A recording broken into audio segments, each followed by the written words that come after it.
Mr. President, hindi pangalan ng kalye ang pinapalitan. Kaluluwa ng bayan natin ang pinapalitan. Na for almost 40 years hindi ginagalaw.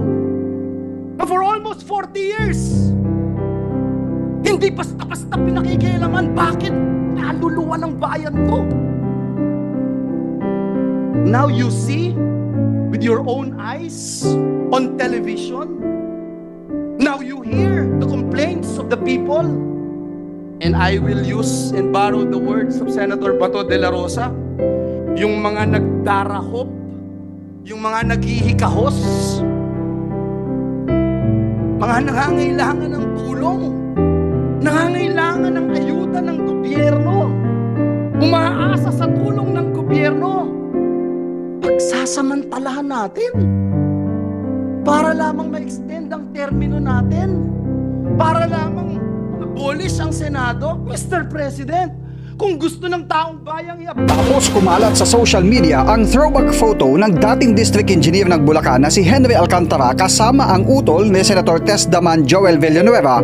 Lumutang naman ang isa pang throwback video ni Senator Villanueva sa isang event sa Bulacan. Ito ay distribusyon ng AICS o Assistance to Individuals in Crisis Situations program in the Philippines. Si Senator Joel mismo ang nagpakilala kay Engineer Alcantara. Ang ating po district engineer na taga-Bukawi. Sabi po niya siya yung pinakamagandang lalaki na district engineer ng DPWH, si Henry Alcantara. Nang talumpati ni nooy DPWH Bulacan First District Engineer Henry Alcantara sa inaugurasyon ng pagsasaayos ng Bambang Bridge sa Bukawi, Bulacan at ng bagong Pagoda View Deck. Dito, ikinuwento ni Engineer Alcantara ang pangungulit sa kanya ni Senator Joel Villanueva para sa kakailanganing budget upang maayos ang tulay at maitayo ang view deck sa tabi nito. Pag po nakausap ang Vincent, magkano po ang kulang natin dyan? Kasi talaga po kinukulit siya. Anyway, ito na po tayo ngayon.